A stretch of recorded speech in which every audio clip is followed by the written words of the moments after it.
Well, we've been in the dark for the past 36 hours about Jameson Williams and would he or wouldn't he be suspended for the next two games. And we knew we would get some type of update when Dan Campbell got in front of the media, and he gave out a lot of information.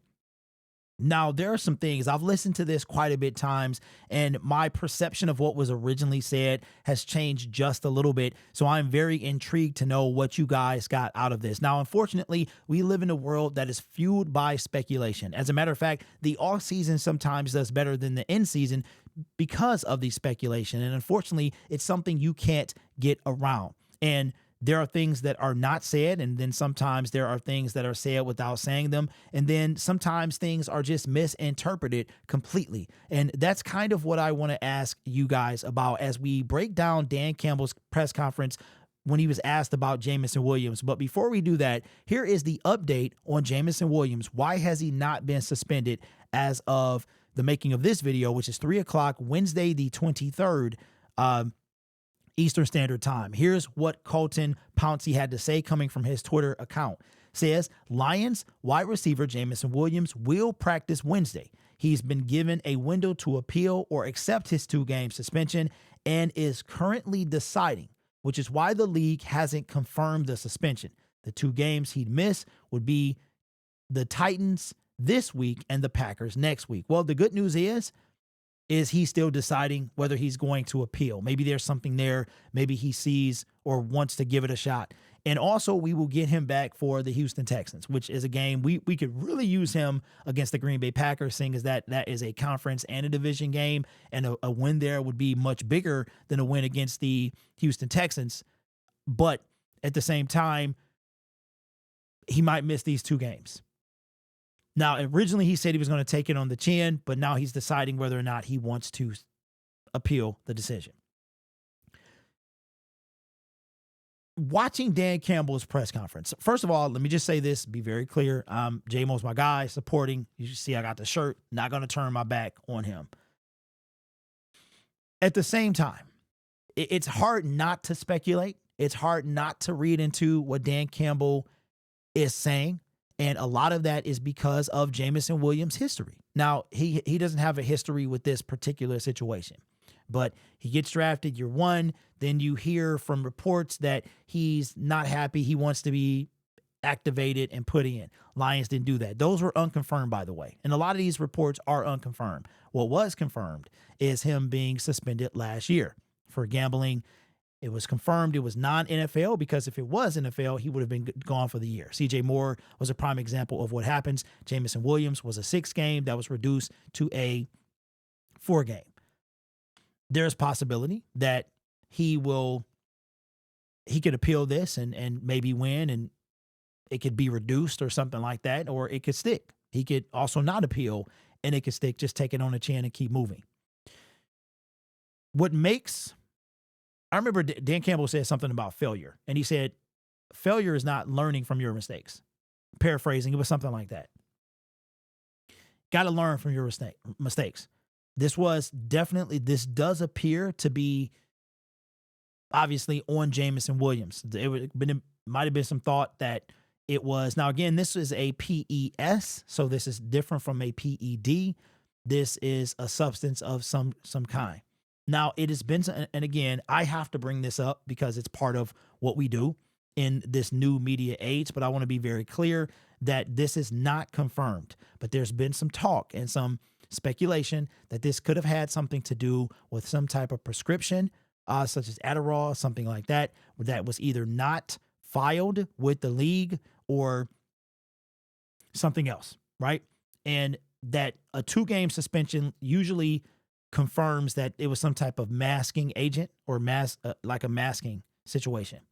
So right now we're going to listen to Dan Campbell, and I want to know what your thoughts are based on his press conference, because it's so many things that you can kind of take away from this. And unfortunately, we live in a speculation-fueled world. And the reason I brought up Jameson Williams' past is because it's getting more and more difficult to give him the benefit of the doubt based off his history. Based off, okay, how much stuff do you know? How much stuff don't you know? And how much stuff have you even tried to know? You would have to imagine that there's something in place to inform these players of what they can and cannot do, right?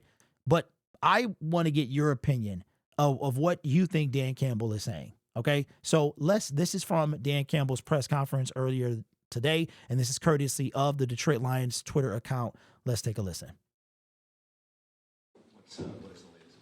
Well, I'm not supposed to really talk about it, but no. So, we're prepared not to have him, and, and it's all good. So he's going to be here. He's helping until they come through with whatever's going to happen. He's with us. He's part of this team. He's helping out, and we're good, man. We got Allen Robinson. We got Leaf. We got Saint. I can keep going. We got TP. We got Laporta. We got Gibbs. We got Montgomery. We'll probably bring Isaiah Williams. So we're good. And it's in the first little bit of stuff that we've been hit with. So we adjust. We move on. Life's good. Applies since he's been suspended twice now. How does a player go about rebuilding trust with you, with teammates, with the organization? If he has to. Well, I think. All right, so this is the part that from this part on, this is the part that I am kind of paying special attention to. Now, I've got some thoughts of originally my thought was different. I don't want to say what it was, but listening to it again, I think it could be related to what happened last year and not my original kind of immediate reaction to what is Dan Campbell actually saying, but it's from this part on. I think step one is what he's doing right now, man. He's here. He's helping. And, if he's not able to go, then he'll be helping on scout team, which is awesome. And so, yeah. Look, there's a number of things. Here's what I can tell you is I trust this kid. I trust him.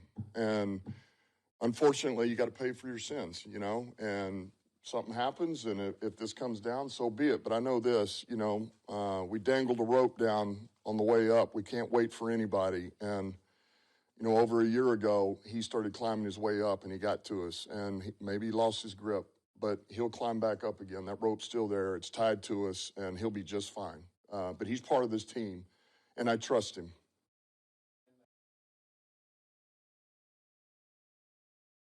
All right, so it was that comment right there about the rope dangle. And initially, like I said, I immediately went somewhere else. But then thinking about it, I'm wondering if it had to do with the suspension last year. How, okay, you know what, kid? You messed up.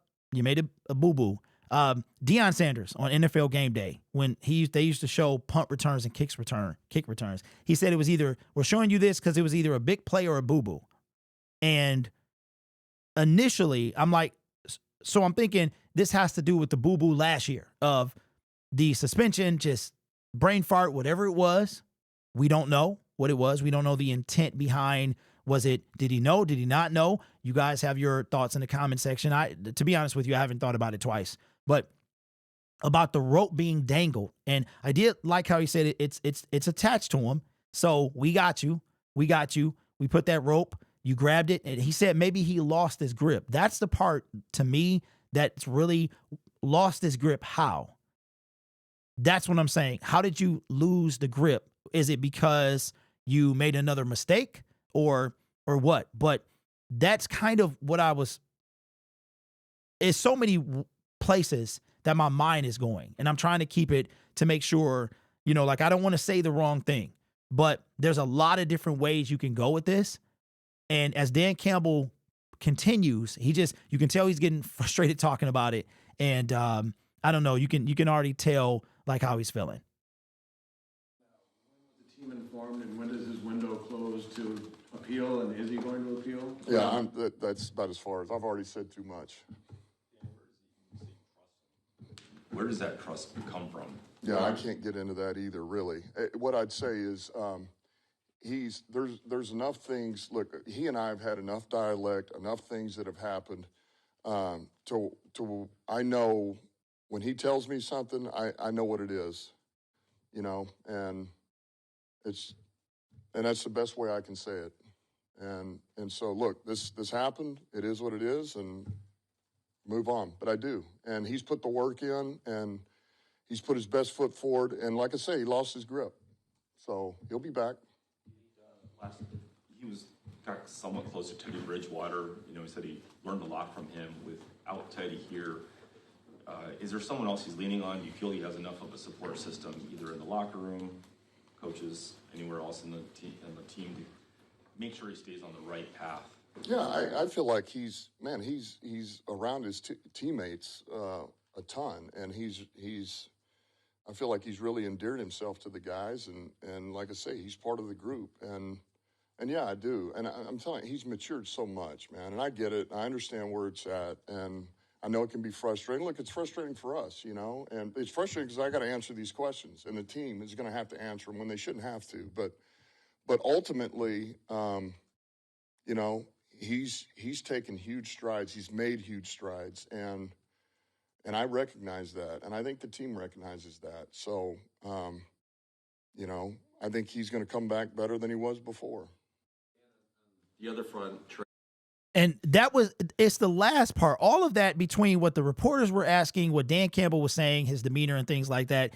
It was that last part that really got me kind of the leaning on the teammates. Usually if you have, and this is the way, so this is how my mind works. And that's why I wanted to put this dialogue before us and before you, is if you need to lean on your teammates, let's say it's kind of like, you growing up, right? Peer pressure, things like that. And you hang around a certain type of people. If you hang around, I'm not saying he's doing this, but just for an example, if you're hanging around a certain type of people, you might be inclined to do a certain type of thing, and you need the right support system. It was that phrase, support system, and teammates, and around his teammates. Like, you're around your teammates and they're giving you positive kind of reinforcement. They're trying to keep you on the right path. It was that phrase about staying on the right path from the reporters that got me the wheels in my mind rolling. Jameson Williams staying on the right path, as if there's another path to go down. And again, this is just how my mind is working, is the team collectively together trying to help J-Mo stay on the right path, because you can go down the wrong path. He's young. He's 22 years old. I remember how I was at 22. So that's the part that got me thinking is, and again, I'm not trying to accuse Jameson Williams of anything. I'm not trying to insinuate anything. I am simply wondering why was the stuff worded the way that it was? That's what I'm saying. Is it? Yeah. So you get what I'm saying? So I would love to know, what did you get from Dan Campbell's press conference? How do you feel? How do you feel about the things that were said, the questions that was asked by the reporters, the rope dangle, I trust them, the support of the teammates? To me, you get support. And almost like, okay, having a support system in place. Hey, you know what? I don't know, man. It just got me kind of thinking as to what is actually going on, if there is anything. So anyway, that is the Jameson Williams update. He is currently appealing deciding whether or not he wants to appeal his suspension. If he does not appeal, that window will probably close in the next 2 or 3 days, and he will be out against the Tennessee Titans and the Green Bay Packers. He will miss the game coming up on the 27th and then the one on the 3rd, and we will see him back on the 10th. I don't know if he can practice once he is suspended, so I wouldn't expect him, if he can't, to have a big role when he comes back. So let me know what you think, man. It's just, there's a lot to unpack here, it seems like, but then again, maybe it's nothing at all. But I would love to know your thoughts down in the comments below. This channel is made possible by viewers, members, and subscribers just like you. You can be anywhere else on YouTube, but you choose to rock with me. I will be at the game against the Tennessee Titans on Sunday. You guys are awesome. Take care of yourself and each other. And as always, go Lions. And J-Mo, we still here, man. We'll see you when you get back.